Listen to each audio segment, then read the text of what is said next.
हे ब्रह्मदेव, કંસના અત્યાચારોની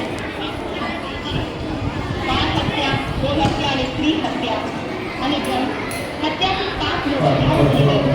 હવે મારાથી આ વાત સહન થતું નથી. પ્રજાપતિ મારું રક્ષણ કરો.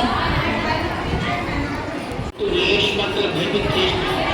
પાપીઓનો સંહાર કરવા માટે અલ્પ સમયમાં ભગવાન વિષ્ણુનો અવતાર ધારણ કરશે. તો નિશ્ચિંત બની જશે. નારાયણ નારાયણ નારાયણ નારાયણ નારાયણ. પધાર દેવશ્રી, મૃત્યુલોકની યાત્રા કરીને અને ક્ષેમ કુશળ તો છે. ક્ષેમ કુશળ છે પ્રભુ, પરંતુ દાનવરાજ કંસે દેવકીના એક પછી એક 7 પુત્રોને હણી નાખ્યા. તે હવે આપની પ્રતીક્ષા કરી રહ્યા છે પ્રભુ. એમની પ્રતીક્ષાનો અંત આવશે.